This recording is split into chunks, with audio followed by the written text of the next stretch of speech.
பண்ணையார் வந்து நான் இது நல்லா வரணுமேன்னு யோசிக்கவே இல்ல. நான் பாட்டுல எடுக்க ஆரம்பிச்சுட்டேன். ஓகே.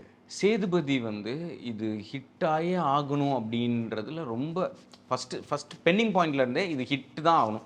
வேற எதுவும் நமக்கு வேணாம். இதுதான் ஃபர்ஸ்ட் அப்படின்னு. ஏன்னா, அது இல்லன்னா என்னால சர்வைவே பண்ண முடியாதுன்ற மாரி ஒரு நிலைமை. ஓகே. சிந்துபாத் அது வேற வேற டோட்டலா வேற நெறைய என் மைண்ட் ஸ்பேஸே வேற ஒண்ணுல இருந்தது. ஸோ என்னால அப்ப என்ன யோசிச்சேன், என்ன பண்ணேன்னே எனக்கு தெரியல. சித்தா வந்து நான் வந்து I I I I I stopped it. I really want to redefine myself and அதுக்கப்புறம் ஐ ரோட் இட். ஏன்னா சித்தா மாதிரி ஒரு சப்ஜெக்ட் வந்து தட்ஸ் நாட் அ வெல்கமிங் நோட்ல சார். அது it's not a pleasant story to be heard or even to be watched.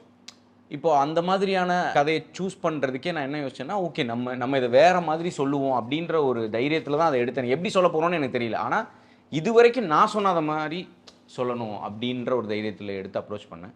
வீரதீர சூரன் வந்து சித்தாலேருந்து வேறுபட்டு வேற ஒரு படம். வேற வேற ஜான்ரா ட்ரை பண்ணணும்னு எனக்கு எப்பயுமே இருக்கும். ஒரே மாதிரி படம் மட்டும் பண்ணவே வேணாம் அப்படின்னு இருக்கும். ஸோ இதில் வேறு மாதிரி ஒன்று பண்ணலான்னா I wrote a love story first after Siddha.